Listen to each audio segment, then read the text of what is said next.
Riverboats have a long history of traveling up and down the Ohio and Mississippi rivers. Earlier this week, American Heritage became the first riverboat cruise to dock at the remodeled LST dock at Marina Pointe. Local leaders welcome those passengers with the hopes that it will create more tourism opportunities for our Evansville region.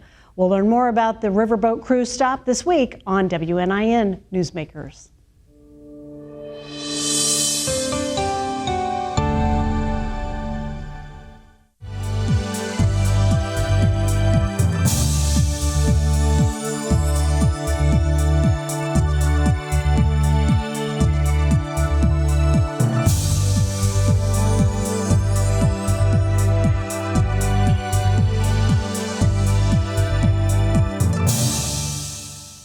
Early Monday morning, the American Heritage Riverboat docked at Marina Pointe, and more than 150 passengers disembarked and headed out on buses for a variety of short excursions to explore our area. Let's take a look. I was a former mayor in Davenport, Iowa. I knew all the mayors on the Mississippi. The company reached out to me to come and work and build relationships in all the communities that we serve. Made a contact 6 weeks ago. And we've been working on the details and love being here and looking for new places to dock our ships and spreading out more itineraries. So this came to our attention that this was a possibility of another itinerary stop, and made some contacts and working with convention visitors person and the head of the chamber and Mayor Winnicky as well. And this came together.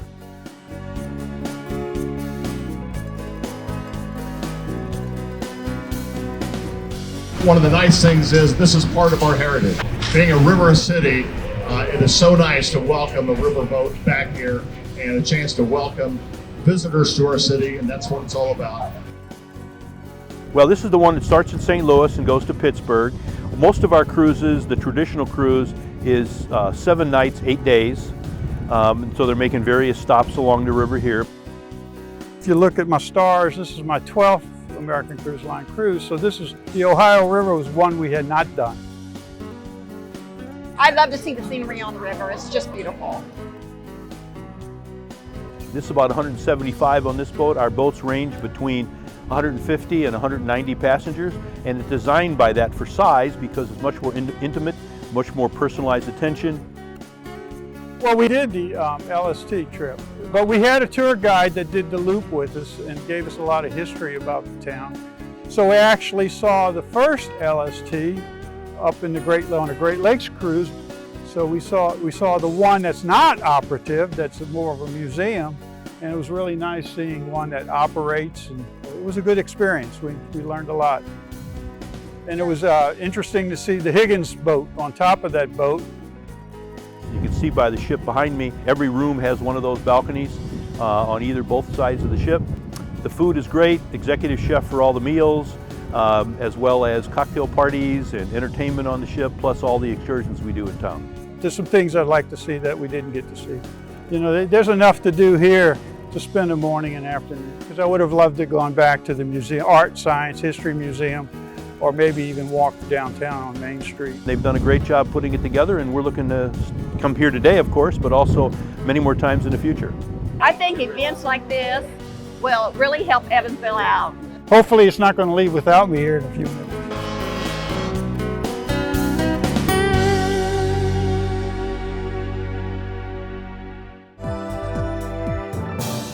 Joining us is someone who played a large part in getting the American Heritage to stop by in Evansville, Alexis Bergeron from Visit Evansville. Thank you for taking the time to join us. My pleasure. Well, not too long ago, we had some of this conversation, so you got them here. How long has it taken you? How long have these types of things been in the works? Well, really for years. I mean, honestly, when the LST originally moved down closer to the Tropicana at the time, there were some very early discussions with a lot of these riverboats by the city, by the Rican family at Inland Marina to try to get the riverboats to stop in Evansville again. Unfortunately, COVID came around and a lot of those conversations fell apart. So really, you know, when I stepped into this role about 8 months ago, we kind of picked up some of these conversations, reached out to the riverboats. There had been some turnover on their end. Obviously, there had been some turnover on our end. Right. So we kind of started from square one, but had a good, you know, base of understanding about what the destination could offer.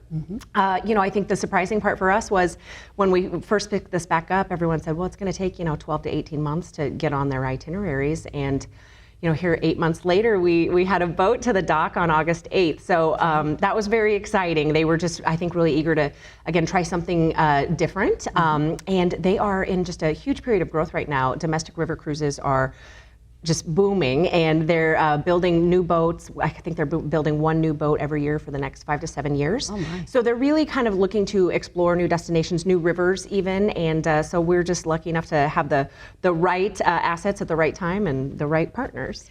So give us a peek behind the curtain. Can you tell us what goes into negotiations on something like this? What are they looking for? How do you get on their docket? What are some of the evaluation criteria that they would select Evansville over another port city? Well, sure. So, we started just by really sending some marketing material, pictures of our dock, pictures of our attractions and things like that. I think what sets us apart as a destination is that we have so many amenities that they could ultimately choose from in terms of our museums and our parks and our attractions and things like that. Then they actually, American Cruise Lines in particular, who we're working with currently, had come to town. The director of their marine operations, even their CEO had come and taken a look at the area. And they just really felt like our existing dock there at Inland Marina provided almost a turnkey operation for them to, start this process a little sooner than they thought. So then it kind of moves into talking to their guest services representatives about the attractions and which ones they think would fit best with the demographics of the passengers of that particular boat. Right. And so that's how we, work with the company to choose excursions and get those types of operations in place. Interesting about this particular cruise line and this particular boat, American Heritage, which was the boat that docked with us most recently, is they travel with 3 buses. So those actually travel with the cruise line down the river. Oh. And then they go to different excursions throughout the city that they're in. So here in Evansville for this first stop, there was an excursion that went over across the river to Audubon Park in Henderson. We had an excursion that went out to the Evansville Wartime Museum, and then we had a downtown city loop, which hit the LST, it hit the Wrights Home, the Evansville Museum, and then had a stop on Main Street as well. So first time out, we've still got some, experiences to market to some of these passengers, but we're excited that it was so well received. I mean, everybody just really, really liked the destination and everything they saw here. Great. Well, you had some wonderful attractions on that excursion list. So how do you select the attractions that might be on that excursion list? As you mentioned, we have so many things to offer. How do you narrow that down to the few that you can offer and that can get done within that time frame? Absolutely. So you really hit it on the nail. Hit the nail on the head. So it really is kind of the amount of time we have to get people back and forth from an excursion, and again, what the passengers on that particular boat are interested in. So the American Heritage, for instance, has a demographic of passengers somewhere between 70 and 85 years old. Very interested in history, very interested in those types of sites and attractions, and so really a lot of that decision making was guided by the guest services folks from American Cruise Lines. So when looking at our attractions and kind of hearing about accessibility and timelines and things like that, they really kind of steered us towards the excursions that they felt would be most warmly received this first time around. That's not to say it won't change in the future. We certainly want to get as many of our local businesses involved as possible as we develop the program with not only American Cruise Lines, but hopefully others as well. Well, you just mentioned others. That was my next question. How many other cruise lines are you talking with? And do some cruise lines offer different demographics and offer a different type of customer that would be coming and looking for a different type of attraction than what American Cruise Lines do? Yeah, I mean, we think so. So even American Cruise Lines has multiple boats within their own fleet. So somewhere, I think, between 12 and 15 ships that they have. So as we start to see more of the different ships that sail the Ohio, we'll get a better understanding for what their passengers look like. The other boat companies are the American Queen. We have had some preliminary discussions with them. And then Viking Cruise Lines as well is another major river cruise player. They're only right now cruising the Mississippi, but we are working very hard to put the Ohio on their radar as well. But they're actually new to the domestic American cruise experience. They've been primarily operating in Europe. So those are the 3 big players.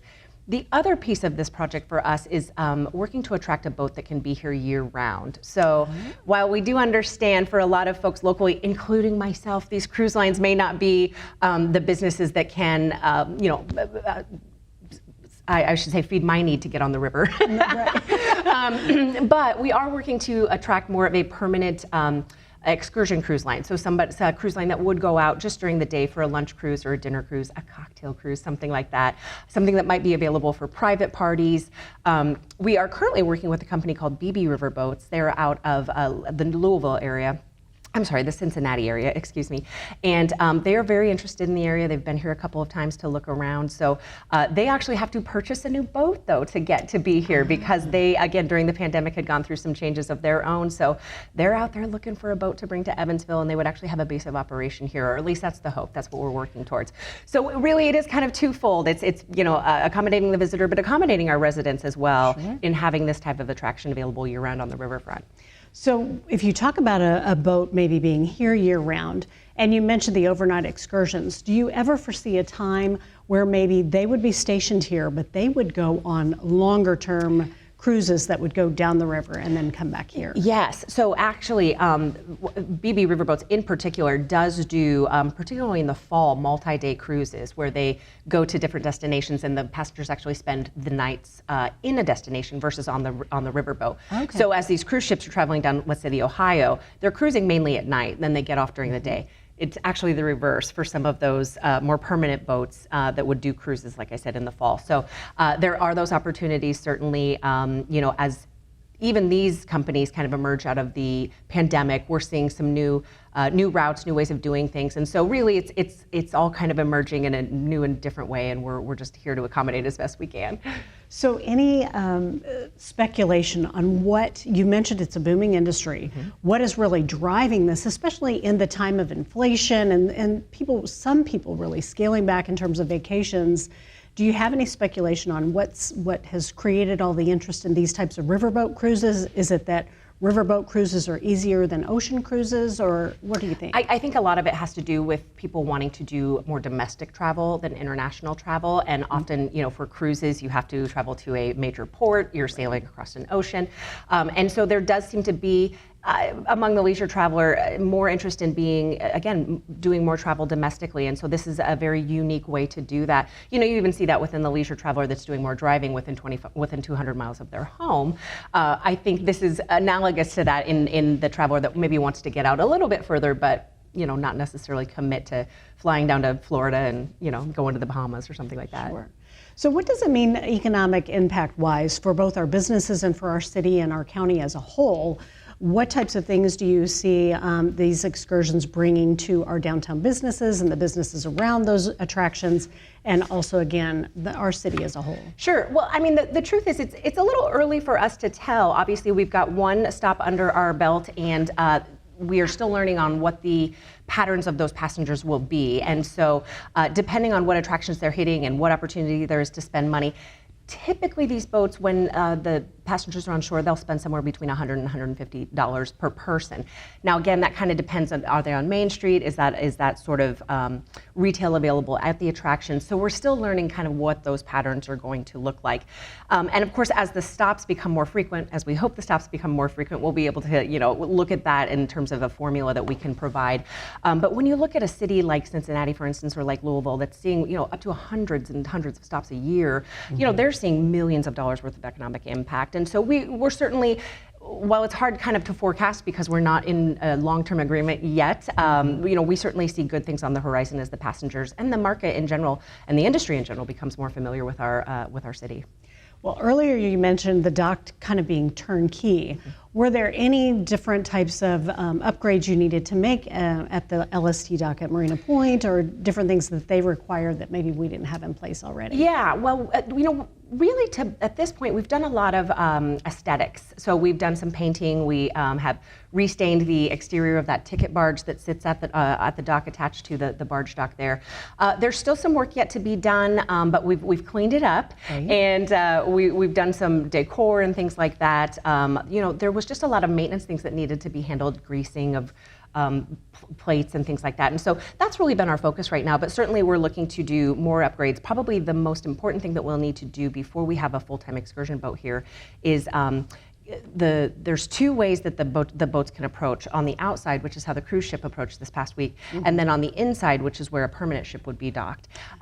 from that inside location, we need to have an ADA lift or some kind of approach for those guests. So that'll be the biggest change that we'll probably have to make to the dock itself, outside of just some, fresh paint and things like that. Wonderful. Yeah. Well, thank you so much, Alexis, and congratulations on bringing the boat to Evansville. Well, thank you. We look forward to more excursions and more stops, hopefully. Well, thank you. It's taken a village and a wonderful team, but we're excited and excited to see where this goes. Great. Thanks so much. Thank you. The Riverboat passengers went to a variety of local attractions, including the LST, the Evansville Wartime Museum, the Evansville Museum, the Wrights Home, and John James Audubon Park in Henderson.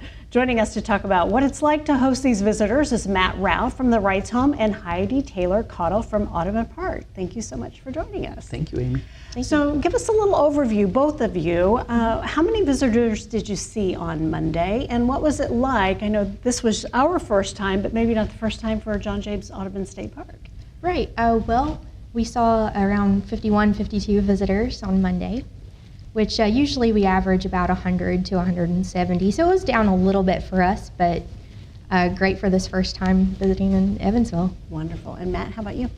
Well, I think on Monday that those passengers had a choice of 3 different excursions, and the one that came downtown was a bus that did sort of a loop around by the Evansville Museum, the LST, the Wrights Home Museum, and then they had the opportunity to go up and down First Street, or Main Street that is, to shop and see the businesses there. And I think there were about 29 people on the bus that signed up for that one. Okay, so about how much time, if they had so many stops for that loop, how much time did they spend at your place? Well, they would have to make choices of which they wanted to do, I suppose, based on the time. But we had a lot of those people came to the Wrights Home on the first loop. And some of them did go on to Main Street and the other attractions. We were so pleased to welcome those people here, and there was a real sense, I think, of everybody downtown coordinating as a team to try to make this work and to try to make a good impression on those passengers, and that was probably the best part of it, I think. Great. Well, when it comes to your portion of that loop, so what types of things did you treat them to at the Wrights Home? Well, we greeted them. We had somebody on the bus who rode with them and was able to point out historic buildings and historic homes on First Street.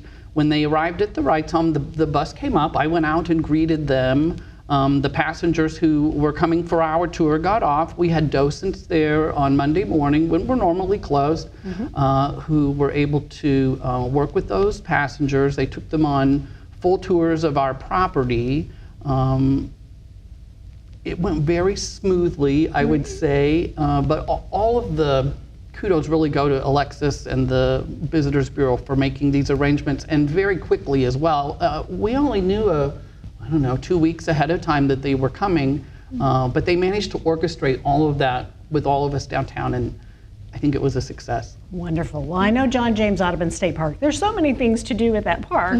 So tell us what the passengers did at your place, and are there certain parts of the park that they visit, or what types of things do you take them on during that tour? Okay, so generally we welcome them into the museum. We provide a brief introduction outlining different things that they can do. They can go into the museum galleries and see our wonderful collection of Audubon art and artifacts. We also had an exhibit of local artists called A Fresh Perspective that was on display with 52 pieces of art. Our naturalist also had a live bird show with an eastern screech owl. And then we had our theater, which shows 2 films about the history of the park and about John James Audubon. So, they had a lot that they could choose from to do besides just going out and walking on the nearby trails. We had several people who chose to do that instead of coming into the museum, and that's fine if you're more inclined towards that. We'll help you either way. Wonderful. And of course, first stop for Evansville, but not the first stop for John James Audubon State Park. You have more cruises that come and stop by your place. What's it like? Did you see a difference between this one and the other ones that you encounter? And how many cruises stop by the park in a year? Okay, yeah, that's great. I can bring out some information on that. Our first cruise ships that visited us was in 2014. We had 2 visits, and we've just been increasing every year. In 2020, we had 11 visits scheduled, but COVID, of course, canceled all of those. But we picked right back up last year with 18 visits. We saw over 1,600 people. Wow. And then this year, we've got 23 scheduled. We've had 11 visits so far, and I think the last number was 979 as of Monday. Fabulous.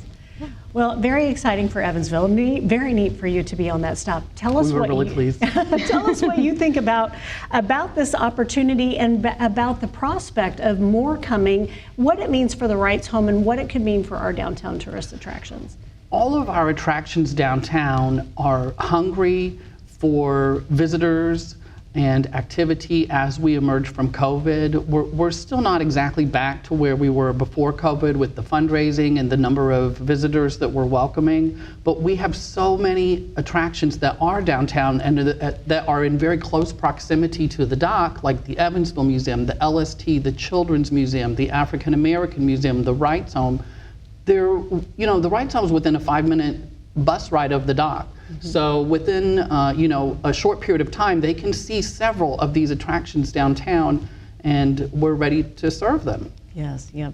And what do you feel like? So economic impact for you, economic impact for these attractions. Do you feel like this is really something that's going to give you a boost, and especially as it grows? We really hope that our admissions revenue could be boosted a whole bunch by having all of these visitors. And there's also, I think, I hope that they would buy merchandise and souvenir items that are in our shop, and that they would remember Evansville as someplace that was unique and with beautiful historic buildings and nice places to eat downtown. I think it will, by all of us staying coordinated, it could benefit all of us. What do you think about, Alexis and I talked about the potential for a permanent ship to dock here, to be here year round. What do you feel like, any thoughts about what that would mean for your organizations, both yours and the state park? Sure. Well, we do say that we're a hidden jewel in Henderson. A lot of people who are local to the area don't even know that our museum exists. Mm-hmm. So if we could have even just people from the local area coming more to the museum through something like that, that would be awesome. Just having all of these people from all over the United States and beyond coming here to Henderson, to our park, is just amazing to be able to share our collection with. And it does increase our attendance, and we do have sales in the gift shop, so of course we would always welcome that. Great. And how about you, Matt? We hope that it will continue, and if they were here permanently and we had that kind of traffic all the time, it could change staffing a little bit, that we would have to always have staff to accommodate those people, and that would be a welcome change, I know. We all welcome the business. Yeah. I know we do. Yeah. Well, and we're talking mainly about the cruise ship excursions, but we always have to remind our local residents, as you mentioned, these are jewels of our community, and sometimes the residents ourselves, we take those for granted, correct? And sometimes it's nice to revisit and reacclimate yourself to some of the wonderful things that are happening. So any events that are coming up, any other things that you'd like for people to know about both of your organizations this summer and as we move into the fall? If you've never been to the Wrights home, and I work with people almost every day that say, I've lived here all my life and I've never been here. It is really a unique and extraordinary experience to see this huge mansion that is perfectly intact, all of the decorative arts, the furnishings that the Wrights purchased to go there. It is really an extraordinary experience to walk through all of that and to put that context in history of our city and of downtown. And we welcome everyone to visit. Well, I know we were just talking about how the campground reopened at John James Audubon State Park. We're so happy. So tell us a little bit more about what people can expect from the state park, maybe as we round down the summer and working into the fall. Okay, well, of course, like you said, the campground is reopened. Besides the campground, we have a golf course. We've got the museum. We've got those great hiking trails. As far as the museum goes, on Mondays we offer free admission. So if you've not been to the museum, or if it's been a while, come out and check us out on Mondays. We're happy to have you. We've also got lots of programs going on at the campgrounds and doing hikes and art educational programs for kids. And we've got some more stuff planned for the fall. So wonderful. Yeah. Well, two great attractions for our tri-state area. Thanks so much for being with us, Matt and Heather. We appreciate it. thank you. Thanks to all of our guests for talking about riverboat cruises and what being a day stop for those cruises can mean for our region. Now, a quick update on one of our guests from our organ donation episode. Dalton Pfeiffer received a new kidney this week, and he is doing well. We'll be off for a few weeks. Thanks for watching WNIN Newsmakers.